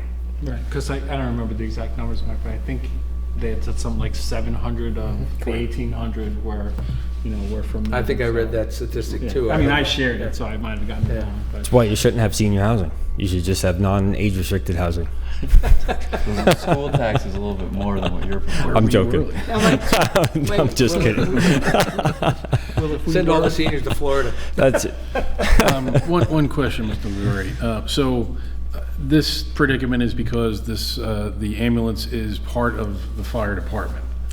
So yeah, I know this in is other towns in the county, the ambulance service is separate. That's right. There are Carmel. Yeah, there are volunteer ambulance corps that do bill. Is there any? I know I had asked this at the district meeting when my colleagues and I joined you there. And are we any closer to having that maybe separated out, and that way the fire district can still control it? So we wouldn't be able to control, the fire district wouldn't control a VAC, but it would take more than 5 volunteer members of our fire department to create the volunteer ambulance corps. We had some further discussion about this later in that evening, which was, is there a desire to have a new entity provide this service, such as a volunteer ambulance corps? There really wasn't any interest by the Board of Fire Commissioners. There was no one personally interested in creating a VAC, and if we had a more robust membership of volunteer EMTs, I would say if we had 20, that might be more likely. But we didn't get into forming a VAC. But doesn't, so as an example, Carmel has paid EMTs on staff because they're able to do the billing as an ambulance service. Yeah, but there's a willingness for someone to go out and have that corporation, to be the president of it, to administer it. And so given that we have 5 volunteer EMTs left, none of which were at the meeting, but the consensus of the board was that there wasn't really anybody in the membership who was interested in taking on that task of creating that entity, coordinating that, running that. It's basically a full-time job. Maybe it's a part-time job, but it's quite a bit of work to do that option. And when we were done, the consensus was, why have a whole other entity if we could do this thing, through the town board? And again, that's now been limited greatly by the fact that I think the Board of Fire Commissioners is willing to raise the budget to pay for this service. We have to study it a little bit further, because we do want to make sure that it's more cost efficient that way. It may be, it may not be. We don't want to, look, we recognize that the town board is configured a particular way, and it's not configured to deal with emergency services. We recognize that. But if there's a possibility there where, to Edwin's point, we're not anticipating doing anything after 2022. I think these guys will in fact just raise their budget. Mike, let me ask you a question. We've seen a couple letters come to your department with the mutual aid were really become a burden on a couple of the departments. Yep. Now, I could have sworn their letters said a date, wasn't a date in February, by a date they weren't going to be able to help anymore? Is that still in place? Did you work something out with them? Because you said something about 6 months. How much time do we have to get this done? I mean, this has to be done the day after tomorrow, 6 weeks ago. Yeah, the fire district hired ambulance to provide service, and that's going to start as soon as possible. Now, how do you do that? You out of your own budget? Out of our own budget. And the ambulance is the company that has the county contract now? It is, yeah. And Tony, one other thing we learned at that meeting was, and I think we all, since it's not really our thing, misunderstood the letter to some extent. So they weren't saying they wouldn't come at all. No. But they didn't want to be first call anymore. Okay. So That was one town's letter. The other towns said they weren't coming at all. Coming all. And we heard, I mean, North Salem has, contacted me. I told them about the meeting tonight if they want to come to speak to it. And they've been kind of overburdened responding to Southeast calls as well. So the question Agreed. is, Yeah. it's resolved at the moment. You're asking us now to move forward. How much time do we have to get this done? I mean, I heard 6 months. Well, at this point, all I'm trying to do is salvage part of our budget. So if we could get a contract together, and I think a reasonable estimate would be possibly for June to the end of the year, that would still be beneficial for the fire district. So I think if we provided you with a draft IMA and bid specs, we were able to get those out on the normal timeframes that you guys operate under. We would obviously notify all of the service providers that provide service, that are capable of providing service, so that they were aware of the bid and provided bids to the town. Then I think we could move a little faster because those entities would be prepared to bid on it. And then we would have an idea of what the number is. And if the number works, then we'd hope to move forward. If it doesn't work, then we know we're just spending that money out of our general fund, and that's it.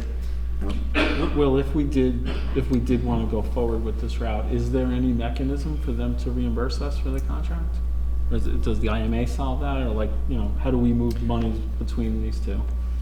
Well, that's good. It's a good question, but I'm sort of hearing from Mr. Liguori that if we have an agreement whereby we are the underwriters, that it should be cost neutral to the town. No, well, my understanding is those providers would only be cost neutral like it was in the past if they also had the ALS billing, which they're not going to have.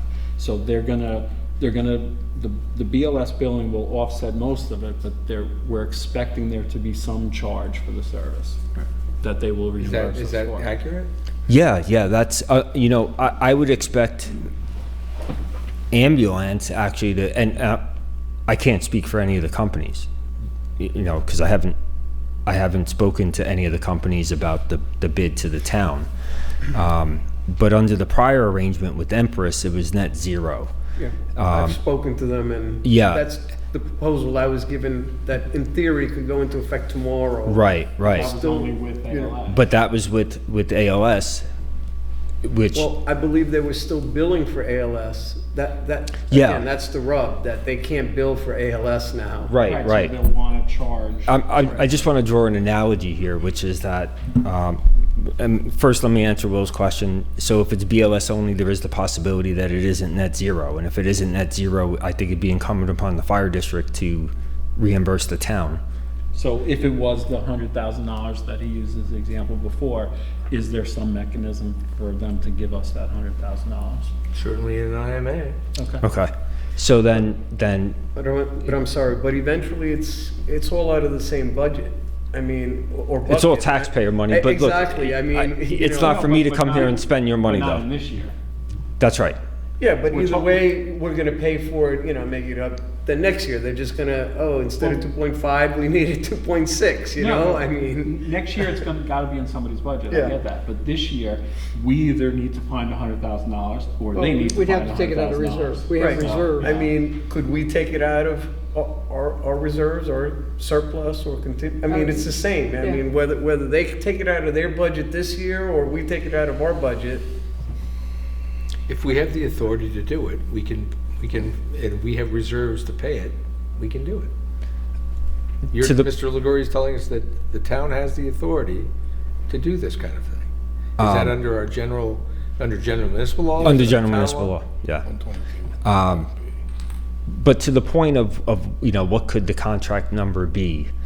It was with Empress, when Empress had ALS and BLS in Brewster, ALS for the county. It was net zero to Brewster because basically all the money was going to the same place. I think ambulance probably has a competitive advantage holding the county contract, bidding on the Brewster contract. It could probably do the same thing. I can't say that it can, but I'm just following the logic of what had gone on in the past. But we put out an RFP and that they would respond to, correct? That's right. We would. And what you're saying is that perhaps because Ambulance has the county contract for ALS, then they would be more competitive. It's possible, yeah, yeah. And we haven't asked them that. The only thing that's gone on recently is the department had solicited bids or proposals, not bids, but proposals for temporary service. So we have those. We've relied on those to hire the EMT and CFR going forward, at least on a temporary basis, while we go through our own process, which we still will go through. But that's where we're at. So, Lori, is there a scenario if we did this, in the fourth quarter of this year, that you look through the data and say we'd like to continue doing this? If the math worked, so let me say that the department had very significant concerns about giving up control over the EMTs, which I don't think was really well founded.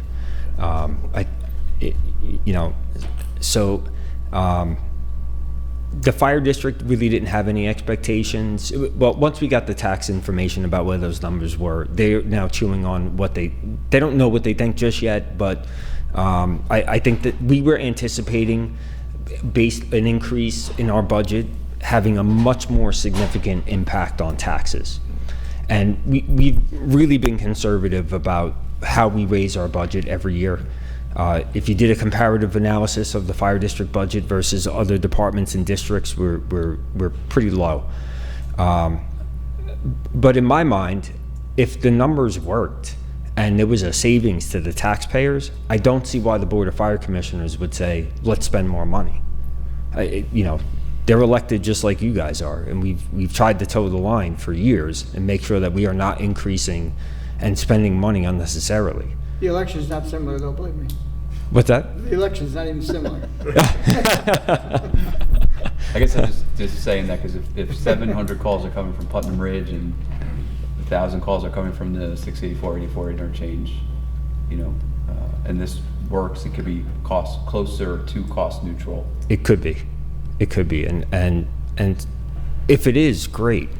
We're going to do the math and see what the numbers really are as far as the calls go. We can parse out the car accidents and the highway calls and the nursing home calls. We're going to do that and get that data and put that together. It's the analysis of that data that really determines whether it should be permanent or not permanent. When do you think that ready by? I'm hoping within the next 5 days we'll have that data compiled. So we don't have any paid staff, so we have to rely on our own, people in house for someone to get to the computer and press this and that, and I don't get to just go like that. I could use a Ron Hunt, but then we'd be spending a lot more money. So, you're gonna present us with an IMA? I would present the town board with the draft IMA and a bid spec, and if you guys, We'll meet in 2 weeks. Would you have it ready by then? that I could definitely do. No? Present it to the board, we'll review it. We could always waive the rules if we agree with it that night or the following meeting. I mean, my only thought is, do we have to, it's their IMA, it's their RFP. We're just, once again, to use your words, we're the underwriters. So, I mean, would we really, in theory, have an objection to, like, oh, I don't want two EMTs, I just want one or something?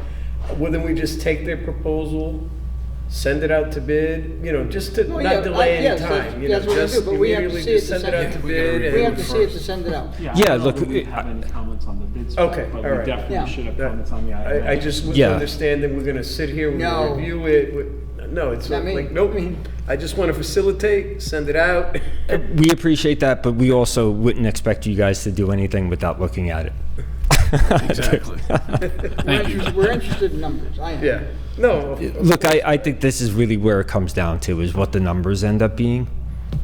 It doesn't make sense to not facilitate some sort of intermunicipal agreement if the numbers work.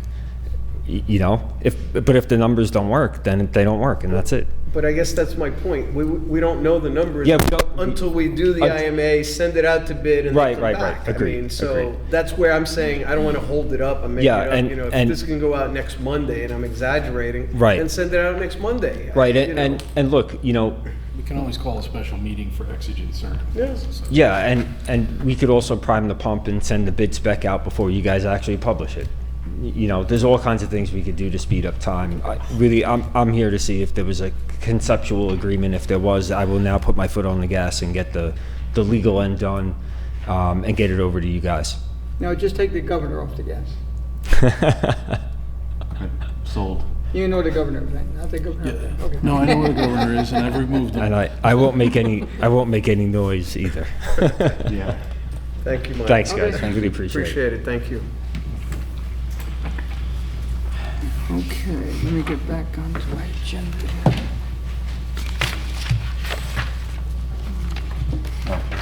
Okay, let's see, that was gonna go into the regular portion of the meeting. I make a motion to do that. Second. All in favor? Aye. I waive the reading of the correspondence. All in favor? Aye. Approve of the voucher list, $3,163,040.16. So moved. Second. Discussion. All in favor? Aye. Waive the reading of the budget transfers. So moved. Second.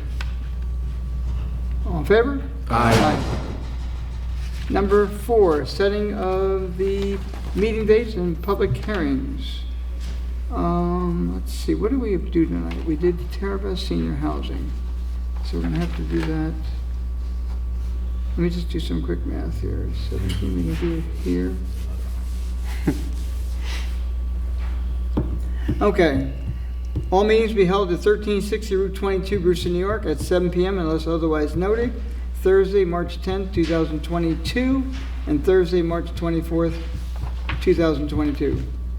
And with that, I'd like to put a public hearing to schedule for the Terravest Senior Housing Development at the March 10th meeting. So moved. Second.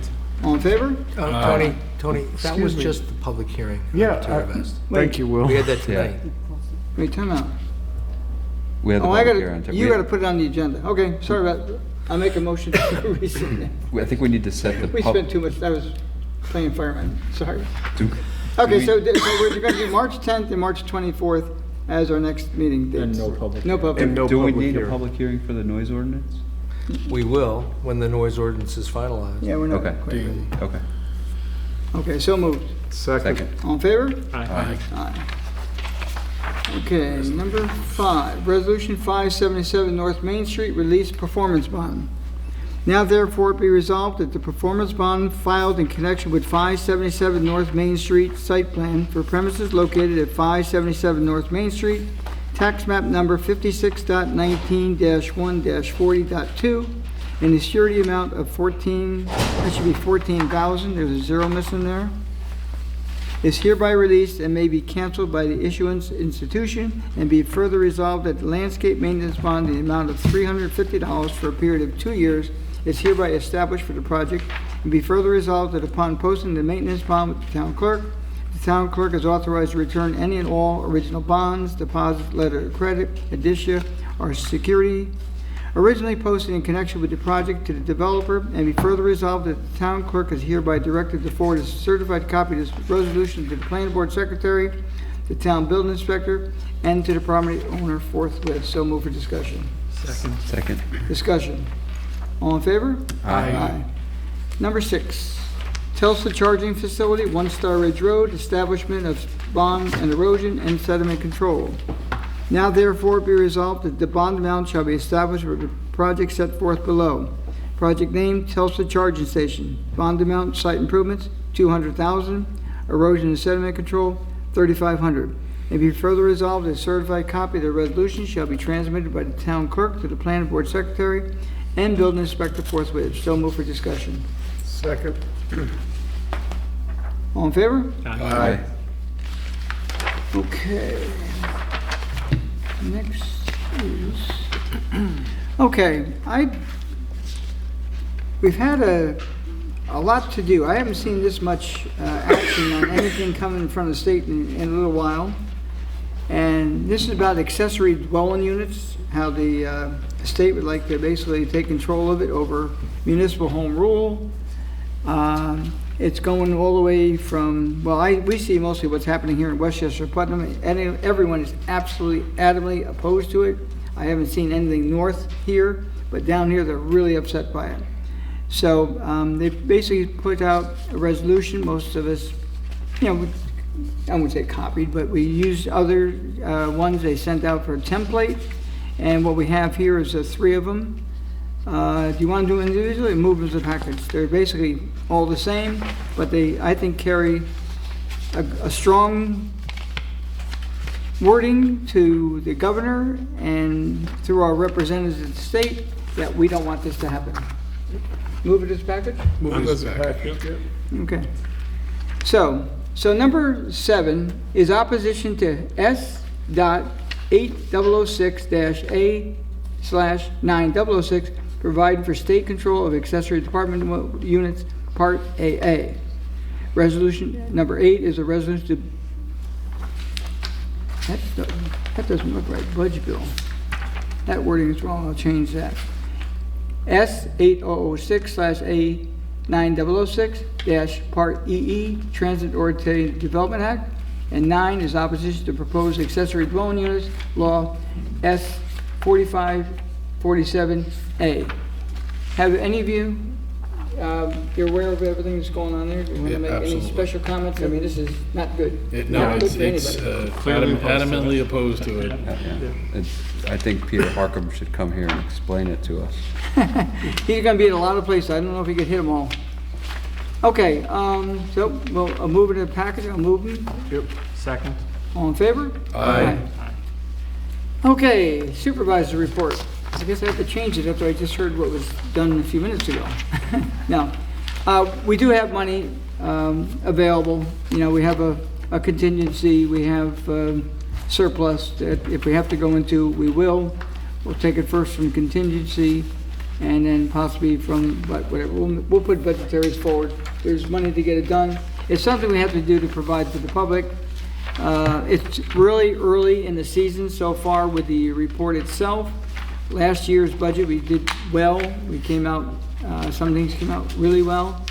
The numbers so far are according to our budget. So right now, we're in good shape.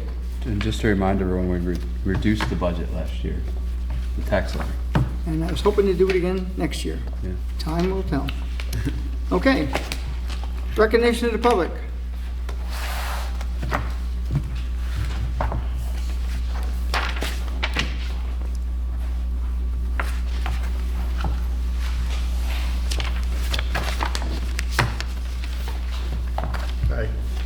Good evening all. Scott Seaman, Brewster Board of Ed. I'll keep this quick because you guys have been here too long already.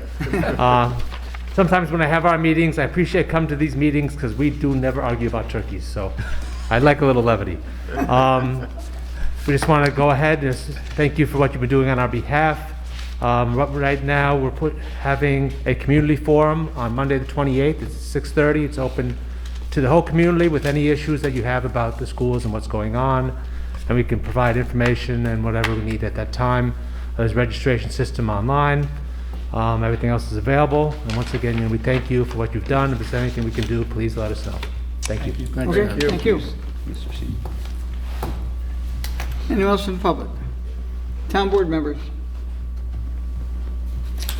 I'm looking forward to this coming week. The New York State Association of Towns is having its virtual convention and had to move it to a virtual again. They were going to have it in Manhattan, which I prefer to be up here rather. So, so looking forward to that. And then also tonight, big windstorm coming with gusts of up to 55 miles an hour in some areas for Putnam County. So if you put out all your summer lawn furniture, you might want to put it back in for another day at least, because I know it was a wonderful day today, but it's going to turn a little worse for tomorrow night, tonight into tomorrow. So that's all I had. Thank you. Anyone else? I'll entertain a motion.